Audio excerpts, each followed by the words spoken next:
So you have to deal with a lot of people all the time. Yes, fortunately and unfortunately, all at the same time. Right. I've had some great experiences, but I've also had some horrific experiences. I liked, going to the restaurants in Egypt and going out. The social scene is ripe. It's fun. There's so much to do. You can stay out all night. There's always noise. There's always honking.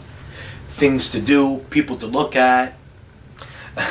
But dealing with or rather from a more professional perspective, getting things done in the country, dealing with any government institution, is overwhelming. Overwhelming is an understatement. It's extremely difficult. It takes everything out of you. That's really an important part of all this, because America is a very systematic, organized country. It's like we have established institutions. You want to go get something done, you pretty much know how to do it, or can easily find out how to do it, and then it just goes. I think it's one of the. Sorry to interrupt. It's one of the only workflow. countries where you can get anyone from any country, from any part of the world, to move to the States and can become self-sufficient within months. Egypt is the opposite. It's very difficult to get anything done. It really is. Even if you have money, all the money in the world, and you have people doing it for you, it's still difficult. Like what? Going to the shopping mall is difficult. Finding a parking space is difficult. There is a system, but it is not very systematic in nature. I don't know how to describe it, man. I don't want to say there is no system. It's there. It's on paper, but I don't. Yeah. It's not something that you can see. It's definitely not visible, Right. by any means. An invisible system. Yes, it's invisible. It's a visible system. It's different. They figured, well, the states have made it visible, and we want to make it invisible. This way, we can be very covert about it. Just a couple people want to keep it to themselves. Yes, only a few people know about it. Right. Well, we'll be organized right here, and everybody else fend for themselves. Yes, exactly. Yeah. Something along that line. So, you talked about principles and ethics in your last statement, and in America, we're going through a lot of changes. A country like ours that had some traditional religious values, some traditional social values, and family values. We used to have the extended family, and then we moved to the nuclear family, and now we're like, what the hell is a family? So, do you see that same type of transition in Egypt happen, or they have they better maintained traditional values? Unfortunately, I think traditional values have changed, especially over with the past 20 or 30 years. The Egyptians, especially within that region, within the Middle East region, I think have embraced more of Western culture and Western ideology in some aspects than other Arabs in the region. Today, for example, you don't really. I think anyone who is literate or works and has a job other than farming is not wearing traditional dress. Where is the traditional dress? Most Egyptians are wearing jeans and t-shirts. They're into name brands. They drive foreign cars. Even the interior of their homes, those who can afford it, is modern. You see the culture in the mentality. You don't really see the culture. It's not something visible in terms of the way we dress. It is visible perhaps outside of Cairo. It's much more prevalent. The traditional dress, the traditional way of thinking. In Cairo, however, no, it's entirely different. It's difficult to really identify a distinct culture besides a foreign language, that being Arabic, and besides perhaps a foreign religion from the perspective of a foreigner. But they used to have this culture. I mean, it's something. I think so. I wasn't around when it existed.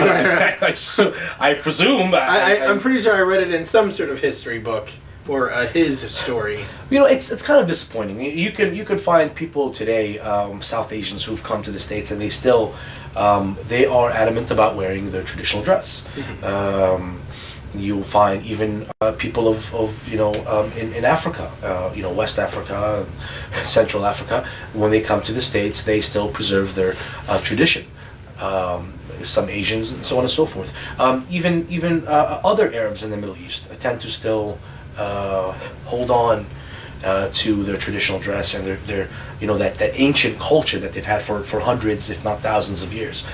Whereas the Egyptians, you'll find that culture preserved, but outside of the urban areas within Egypt. Anything more suburban or anything more rural, you'll definitely find the culture. Okay, so it's these metropolitan areas that have been influenced. I mean, have they been targeted by some outside influence, you think? Is it because they have more media exposure? Is it the government? I presume that all of these are factors that have led Egyptians to embrace more of a Western way of dress and a Western way of thinking. But not only that, you have the vast majority of educated Egyptians in Cairo. These educated Egyptians have traveled outside the U.S. They have high-speed internet. They have access to the web and the internet. They watch foreign movies, American TV shows, Friends, Seinfeld, The Sopranos. All of these shows are very well known amongst the fairly educated or fairly financially comfortable people. And in Cairo, there are lots of them. So I think that exposure has definitely appealed to a great deal of Egyptians, and henceforth they've been able to embrace it, this lifestyle. So, do you find a big gap between socioeconomic classes in Egypt as far as their mentality, their attitude, or perceptions? Huge. I mean, huge gap. There's a great deal of ignorance. Bear in mind, we're talking about a third world country. The public school system is very, very poor, with minimal resources. It's an environment that really impedes any sort of respectable education. We're talking about social classes. I mean, people. First of all, one thing in America we pride ourselves on is having a middle class, right? Right. The largest middle class. Largest middle class. It's shrinking now, but we've still got a bit of it. Right. More than most. And that's what's helped us keep going, especially since we have a consumer-based economy. But in a lot of countries, you don't see that. You see the very wealthy and you see the very poor. Is that how it is in Egypt? Absolutely. Very small middle class, very small. You do see, and a small wealthy class in comparison to those who fall within the lower and then poverty range. It's bizarre because in Cairo it seems like everywhere I go, people have money.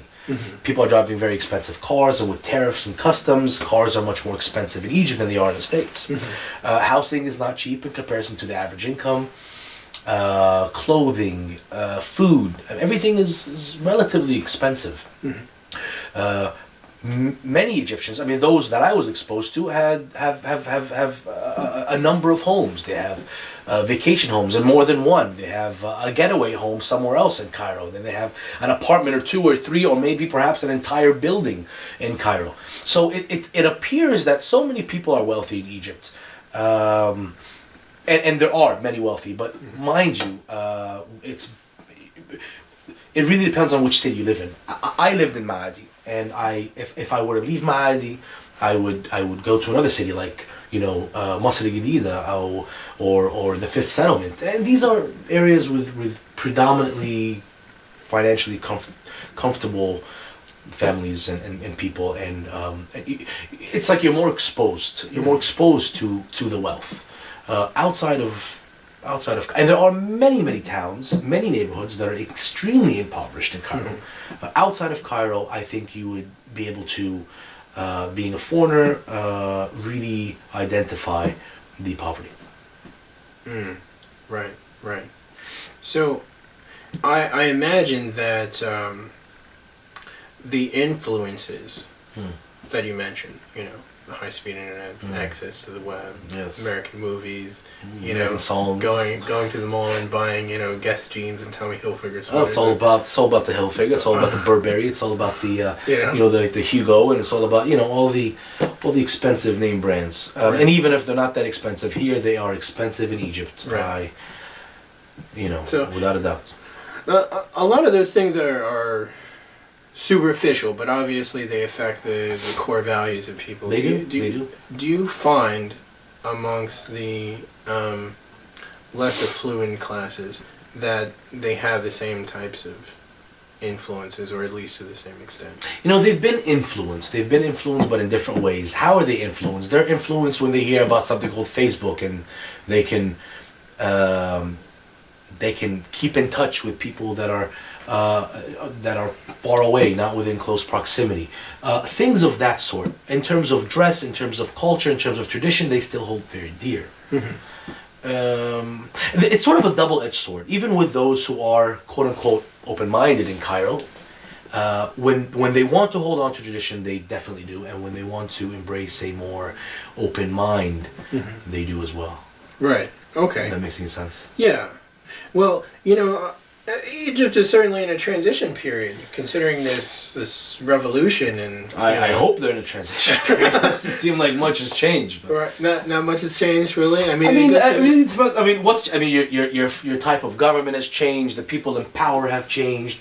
The behavior of the people, going from no protest to protesting every day, has changed. Right. But in terms of cleanliness, a system being in place and implemented, laws being implemented, all of the things that essentially led the reasons that ultimately motivated people to start a revolution cannot be seen yet. Really? Yes. It's nice to have hope. Yeah. Oftentimes, hope dies in vain. I mean, that's some of the things that we're seeing over here. We're seeing protests of the new government that's been installed, and it seems like people are not. It's all happy and protests satisfied all the with- time. All protests all the time. You went from having no freedom to having all the freedom, and people understand freedom is protesting. Hey, let's go yell. Hurricane Sandy, let's go yell. Let's go protest. We don't like Sandy. Don't bring Sandy over to Egypt. They protest about pretty much anything in Egypt. Right. And my perspective on protesting is slightly different. There has to be some sort of system. Okay, well, sort of like the UN. You have talks, and if talks don't work, you perhaps boycott. If boycotting doesn't work, and then maybe you can take some extreme action. Right. But just to protest every single day for the last 2 years Right. is a bit much, with not much in return. Right. No real change for positive. So they haven't gotten a lot of tangible things. They haven't gotten the installation of systems and services and all that sort of commerce-based business. But This revolution, Daniel, it's created different factions in Egypt and different political ideologies in Egypt, and we've fallen into the trap of creating these barriers amongst ourselves, which ultimately impede our ability for progress. And I think it'll take some time. It'll definitely take some time until we find that stability, until we find the right direction to move in as an entirety, as one country, as a whole. And once we can establish that, I think we can start moving forward positively. Mhm.